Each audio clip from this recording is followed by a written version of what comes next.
السلام علیکم ورحمۃ اللہ۔ حضرت سلطان محمود غزنوی رحمۃ اللہ علیہ اپنے کچھ سپہ سالاروں کے ساتھ جنگل کے راستہ سے بھٹک گئے۔ عصر کے وقت تیزی سے سورج ڈھلنے کی طرف گزر رہا تھا۔ سلطان جنگل میں راستہ تلاش کرنے میں سرگرداں تھے کہ ایک ہندو دھرم کی شہزادی پر نگاہ پڑی، جو اپنی کنیز کے ساتھ شاید شکار پر نکل آئی تھی۔ اکیلی شہزادی اور اس کی کنیز اس چیز سے بے خبر دریا کے کنارے پاؤں ڈبوئے بیٹھے تھے کہ ان کے پیچھے ایک جنگلی ریچھ پہنچ چکا ہے۔ اس وقت تک کہ سلطان کا تیر اس کے حلق سے آر پار ہوتا، وہ ریچھ شہزادی کی کنیز کو ایک ہاتھ کے پنجے سے ضرب دے چکا تھا۔ اس سے پہلے کہ شہزادی اپنا تیر سنبھالتی اور تیر کمان میں لگاتی، شاید بہت دیر ہو جاتی۔ سلطان محمود غزنوی رحمۃ اللہ علیہ نے پے در پے 3 تیر اس جنگلی درندے پر دے مارے، جس سے وہ ڈھیر ہو گیا۔ شہزادی کو یہ جاننے میں مشکل نہ ہوئی کہ اس مہارت اور بہادری کا مظاہرہ کوئی جنگجو سپہ سالار ہی کر سکتا ہے۔ شہزادی سلطان کی طرف متوجہ ہوئی، اظہار تشکر کے لیے اپنا تعارف کرواتے ہوئے بولی، میرا نام سمرتی ہے، میں جے پور ریاست کے راجہ کی اکلوتی بیٹی ہوں، میری جان بچانے کا شکریہ، میں تمہیں اپنے پتا سے کہہ کر فوج میں کوئی اعلیٰ عہدہ دلا دوں گی۔ ویسے تم ہماری فوج کے سپاہی نہیں لگتے ہو، بتاؤ کہاں سے تعلق ہے تمہارا؟ سمرتی شاید یہ نہیں جانتی تھی کہ اس کے سامنے کوئی معمولی سپاہی نہیں ہے، بلکہ اس وقت کی سب سے طاقتور اسلامی لشکر کے سربراہ اعلیٰ سلطان محمود غزنوی رحمۃ اللہ علیہ ہیں، جن کے نام سے ہی ہندو راجاؤں کے حلق خشک ہو جاتے ہیں۔ سلطان نے مختصراً اپنی شناخت ظاہر نہ کرتے ہوئے کہا، جی کسی اور فوج کا سپاہی ہوں۔ چلیے محترمہ، میں آپ کو کسی محفوظ مقام پر پہنچا دوں گا، آپ میرے پیچھے چلتی جائیں، اندھیرا بڑھتا جا رہا ہے، راستہ نہ ملا تو شاید اسی جنگل میں رات بسر کرنی پڑے گی۔ شہزادی سمرتی جان چکی تھی کہ یہ شخص لالچی اور خوف سے پاک ہے۔ وہ سلطان کی نظروں میں حیا دیکھ کر خود کو محفوظ محسوس کر رہی تھی۔ جنگل کی خاردار جھاڑیوں کی وجہ سے شہزادی کا پیراہن مختلف جگہ سے چھلنی ہو چکا تھا۔ شہزادی تھکاوٹ سے چور ہو چکی تھی۔ سلطان نے شہزادی کو ایک سخت پتھروں اور درختوں کی اوٹ کی طرف اشارہ کرتے ہوئے کہا، شہزادی آپ ادھر آرام کر لیں، رات کی تاریکی بڑھ رہی ہے اور موسم میں بھی تغیر کے آثار ہیں، اندھیرے میں مزید سفر گھنے جنگل میں کرنا دشوار ہے، علی الصبح نکلیں تو شاید میں آپ کو کسی محفوظ مقام پر پہنچا سکوں۔ سمرتی کے پاس سلطان پر اعتماد کرنے کے علاوہ کوئی دوسرا راستہ نہ تھا۔ سلطان نے محسوس کیا کہ شہزادی اپنے بیش قیمت مگر قدرے باریک لباس میں جنگل کی ٹھنڈی رات شاید نہ گزار سکے۔ سلطان نے اپنی موٹی چادر شہزادی کی طرف اچھال دی اور مانا خیز نظروں سے شہزادی کو دیکھا، جیسے کہہ رہے ہوں یہ اوڑھ لیں۔ شہزادی نے بلا جھجک چادر اوڑھی اور ٹیک لگا کر درختوں کی اوٹ میں پاؤں پسارے اس کی نظریں سلطان کے چہرے کی طرف جمی ہوئی تھیں، جو نظریں جھکائے ایک قریب پڑے بڑے پتھر پر بیٹھ کر آگ جلانے کی کوشش کر رہے تھے۔ بالآخر آگ جل گئی۔ اس کی روشنی میں سلطان کا نورانی اور بھرا ہوا وجاہت والا چہرہ چمک رہا تھا۔ سلطان نے شہزادی سے قطع نظر مٹی سے تیمم کیا اور نماز پڑھنے لگے۔ شہزادی کو جھٹکا لگا، او یہ تو مسلمان لگتے ہیں۔ ایک دفعہ شہزادی کام گئی، کہیں غزنی کے لشکر سے تو نہیں، یہ تو لٹیرے ہیں، گائیں بھینس بکری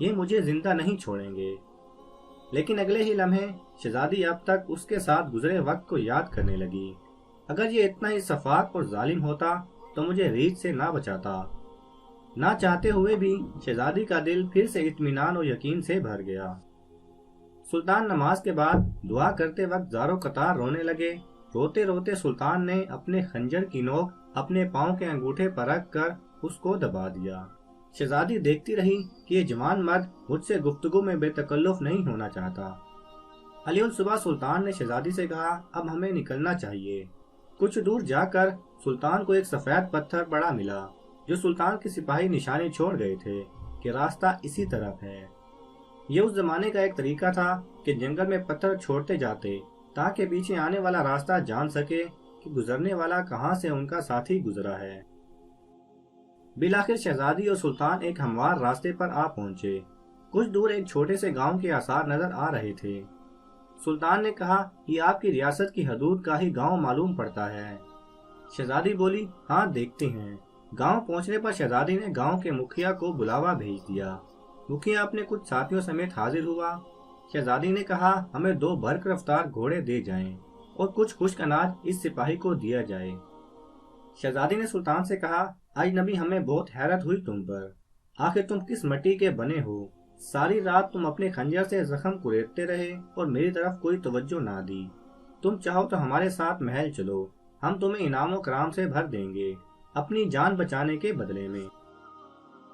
سلطان نے گھوڑے پر سوار ہو کر شہزادی سے کہا، شہزادی صاحبہ، زخم اس لیے کریدتا رہا کہ آپ کا حسن میرے ایمان کو زد نہ پہنچائے اور میری توجہ میرے درد کی طرف رہے، آپ کی طرف نہ بڑھے۔ شہزادی، کیا تمہیں یہ موقع گنوانا چاہیے تھا؟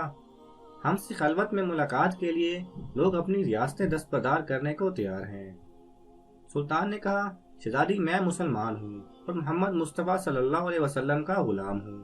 میری نظر آپ کے جسم پر نہیں بلکہ خود میری اپنی روح پر تھی۔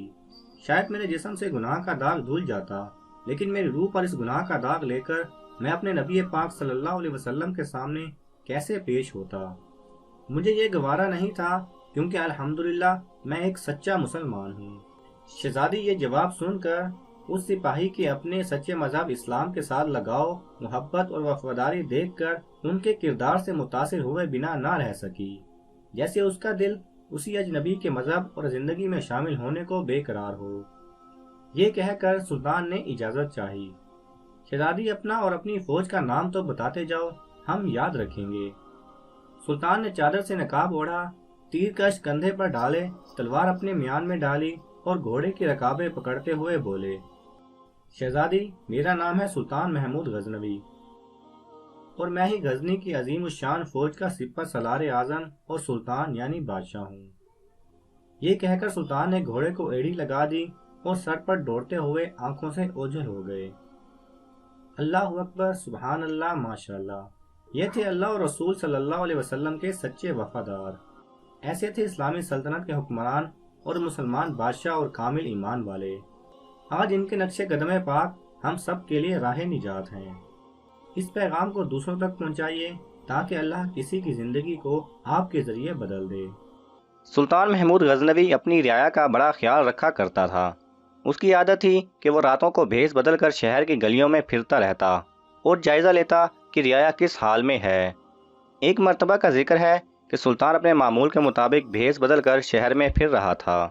اسے ایک جگہ پر چند افراد اکٹھے جاتے ہوئے دکھائی دیے۔ سلطان تیز تیز قدم اٹھاتا ہوا ان کے نزدیک گیا تو اسے محسوس ہوا کہ یہ چور ہیں جو کسی جگہ پر چوری کرنے کی نیت سے جا رہے ہیں۔ سلطان محمود غزنوی کو اپنی طرف آتا دیکھ کر چور خوف زدہ ہو گئے کہ یہ آدھی رات کے وقت کون اس طرف آ رہا ہے۔ چونکہ انہوں نے سلطان کو بالکل نہیں پہچانا تھا، اس لیے کہنے لگے کہ تم کون ہو؟ سلطان نے کہا، میں بھی تمہاری طرح کا ایک آدمی ہوں۔ چوروں نے سمجھا کہ شاید یہ بھی ہماری طرح کوئی چور ہے کہ جو آدمی رات کے بعد چوری کی نیت سے ملا ہے۔ چنانچہ انہوں نے اطمینان کا سانس لیا۔ سلطان محمود غزنوی نے ان سے دریافت کیا کہ اتنی رات گئے تم کس ارادے سے پھر رہے ہو؟ وہ کہنے لگے، اسی ارادے سے جس ارادے سے تم پھر رہے ہو، یعنی چوری کی نیت سے۔ سلطان محمود غزنوی نے کہا کہ اگر چوری ہی کرنی ہے تو پھر کسی ایسی جگہ کرو جہاں سے اس قدر دولت تو ہاتھ لگے جو ساری عمر کے لیے ہمیں کافی ہو اور پھر کبھی چوری کرنے کی ضرورت ہی پیش نہ آئے۔ میرا مشورہ تو یہ ہے کہ شاہی محل کو ہی لوٹتے ہیں جہاں سے ہمیں بہت بڑا خزانہ ہاتھ آ سکتا ہے۔ چوروں نے یہ سنا تو بڑے خوش ہوئے اور سلطان محمود غزنوی کی جرأت پر عش عش کر اٹھے اور کہا، واہ بھائی واہ، تم تو بڑے بہادر اور جرأت مند چور ہو، کیونکہ شاہی محل میں چوری کرنا بڑی ہمت اور حوصلے کا کام ہے اور تم اس بات کے کرنے میں ذرا بھی نہیں گھبرائے۔ ہم تمہیں آج سے اپنا سردار مانتے ہیں، تم جو حکم دو گے ہم اس کی اطاعت کریں گے، لیکن جو کام تم نے شاہی محل والا بتایا ہے وہ بڑا مشکل ہے۔ سلطان محمود غزنوی نے کہا کہ میرے ہوتے ہوئے ہمیں ذرا بھی خوف زدہ ہونے کی ضرورت نہیں۔ میری موجودگی میں تم ہر مشکل کو آسان سمجھو اور بالکل نہ گھبراؤ۔ اب تیاری کرو کیونکہ شاہی خزانے پر آج ہی ہاتھ صاف کیا جائے گا۔ اس مقصد کے لیے پہلے ہم ایک منصوبہ بنا لیتے ہیں تاکہ آسانی رہے۔ ہم میں سے ہر ایک اپنا اپنا کمال بیان کرے کہ وہ کس خصوصی صفت کا مالک ہے۔ ان سب نے باری باری اپنا اپنا کمال بتانا شروع کیا۔ ایک چور نے کہا کہ میں یہ کمال رکھتا ہوں کہ جس جگہ پر خزانہ رکھا گیا ہو مجھے اس جگہ کی مٹی سے خزانے کی خوشبو آ جاتی ہے۔ دوسرا چور کہنے لگا، مجھے یہ کمال حاصل ہے کہ اگر سخت اندھیری رات میں بھی کسی کو ایک مرتبہ دیکھ لوں تو پھر اس کی شکل کبھی نہیں بھولتا، اور دن کی روشنی میں بغیر کسی مشکل کے اسے شناخت کر لیتا ہوں۔ تیسرے چور نے کہا، میں یہ خصوصی کمال رکھتا ہوں کہ کتا جو کچھ کہہ رہا ہو مجھے سمجھ آ جاتی ہے کہ وہ کیا کہہ رہا ہے۔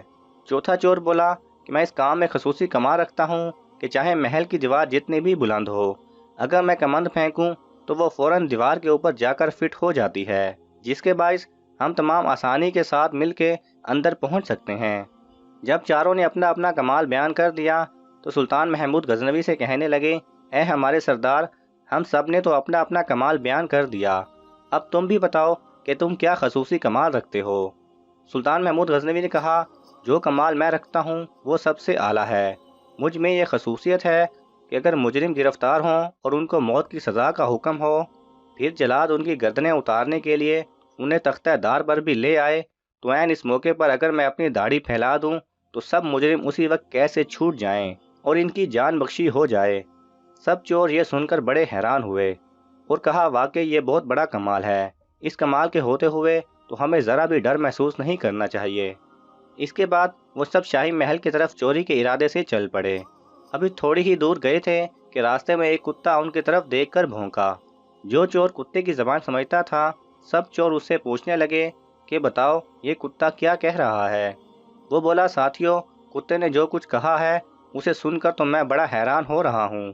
اگر تم سنو تمہیں یقین ہی نہ آئے کہ واقعی کتا ٹھیک کہہ رہا ہے یا غلط، لیکن کتا جو کہہ رہا ہے میں حرف بہ حرف اسے سمجھا رہا ہوں۔ باقی چوروں کو بھی تجسس ہوا اور کہنے لگے، بتاؤ تو صحیح کتا کیا کہہ رہا ہے۔ وہ بولا، کتا یہ کہہ رہا ہے کہ ان پانچوں میں سے ایک بادشاہ ہے۔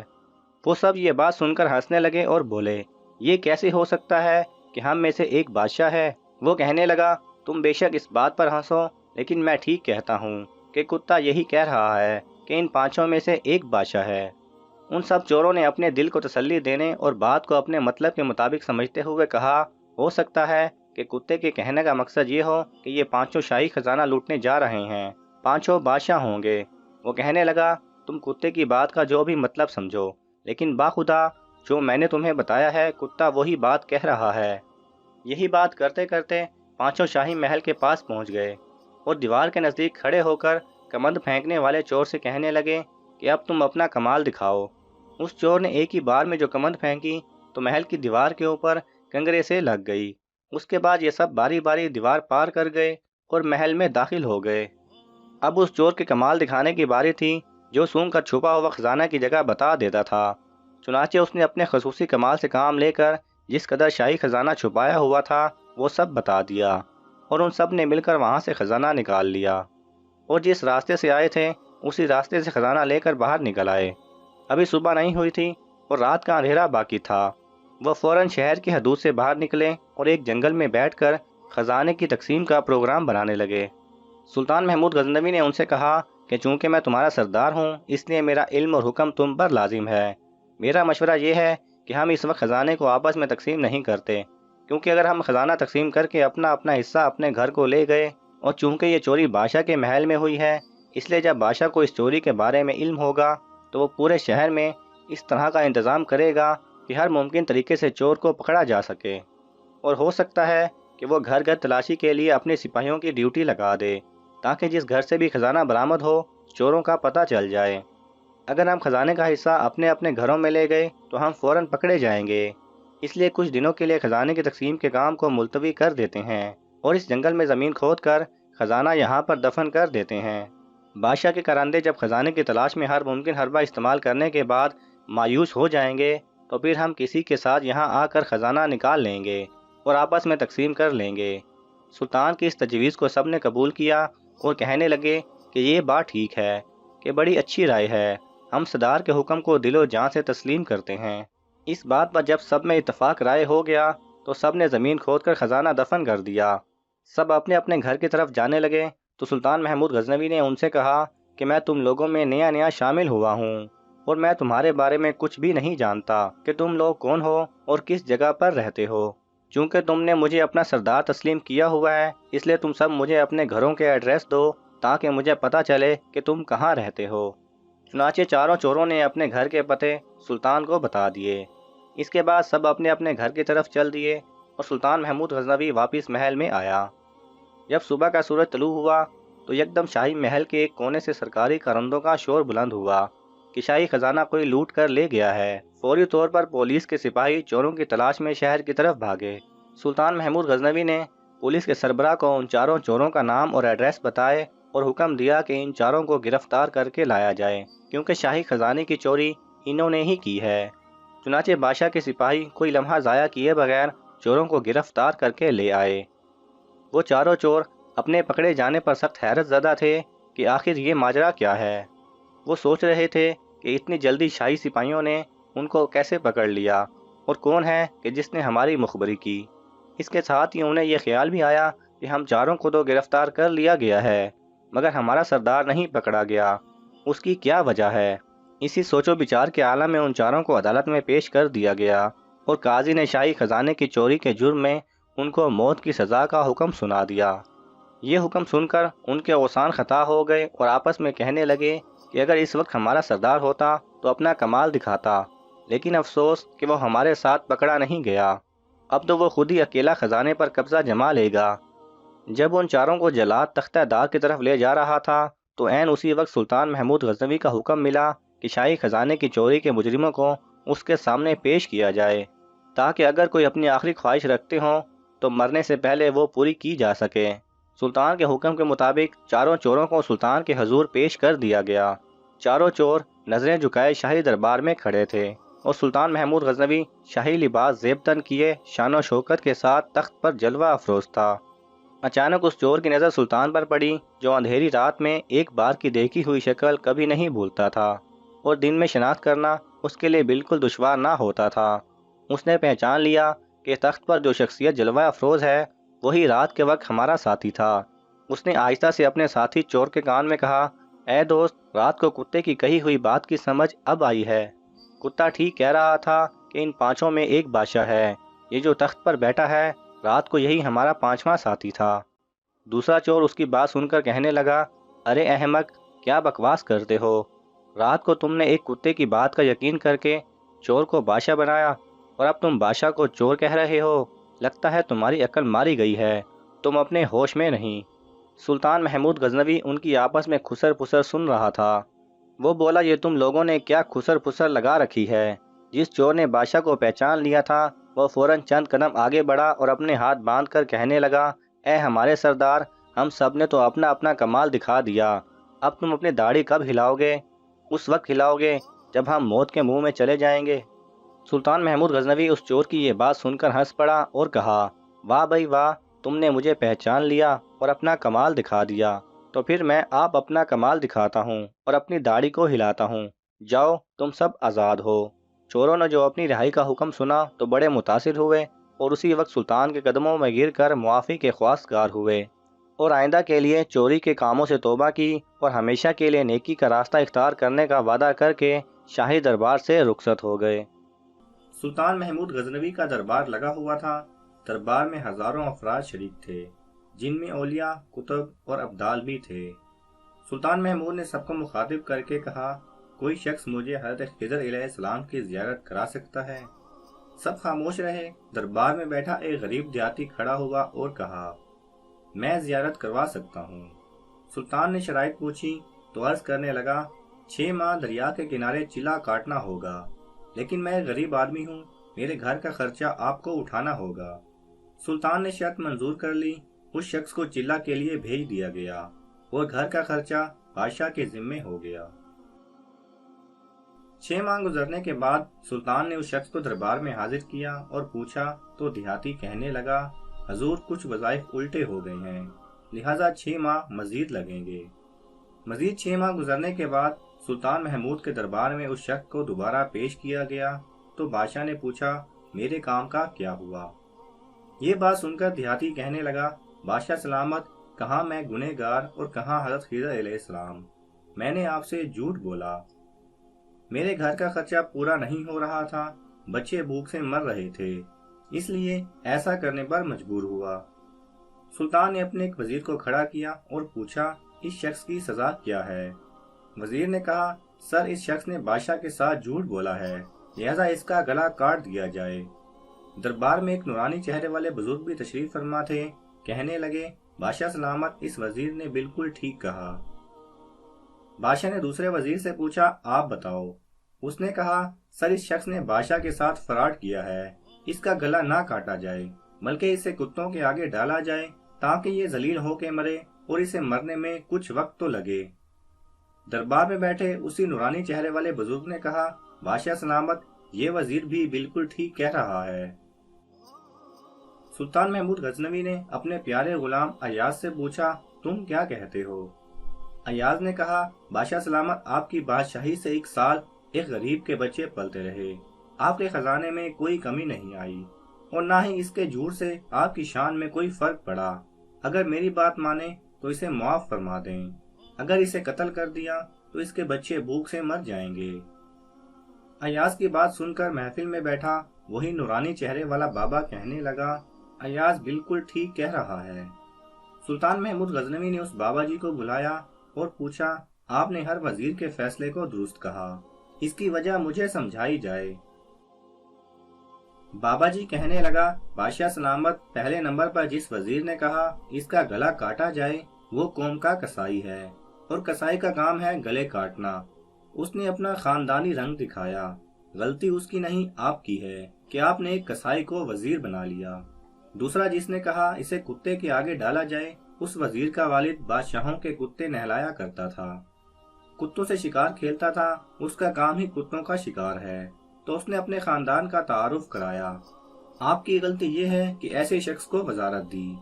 جہاں ایسے لوگ وزیر ہوں وہاں لوگوں نے بھوک سے ہی مرنا ہے۔ اور تیسرا، ایاز نے جو فیصلہ کیا تو سلطان محمود سنو، ایاز سید زادہ ہے۔ سید کی شان یہ ہے کہ سید اپنا سارا خاندان کربلا میں ذبح کرا دیتا ہے مگر بدلہ لینے کا کبھی نہیں سوچتا۔ سلطان محمود اپنی کرسی سے کھڑا ہو جاتا ہے اور ایاز کو مخاطب کر کے کہتا ہے، ایاز، تم نے آج تک مجھے نہیں بتایا کہ تم سید ہو۔ ایاز کہتا ہے کہ آج تک کسی کو اس بات کا علم نہ تھا کہ ایاز سید ہے، لیکن آج بابا جی نے میرا راز کھولا، آج میں بھی ایک راز کھول دیتا ہوں۔ اے بادشاہ سلامت، یہ بابا کوئی عام ہستی نہیں، یہی حضرت خضر علیہ السلام ہیں۔ اگر آپ کو یہ ویڈیو پسند آئے تو اسے لائک اور شیئر کیجئے، کسی بھی قسم کے سوال اور اظہار رائے کی خاطر کومنٹس کیجئے، اور مزید ایسے دلچسپ ویڈیوز دیکھنے کے لیے ہمارے چینل کو سبسکرائب کریں اور ساتھ میں بنے بیل آئیکن پہ لازمی کلک کریں۔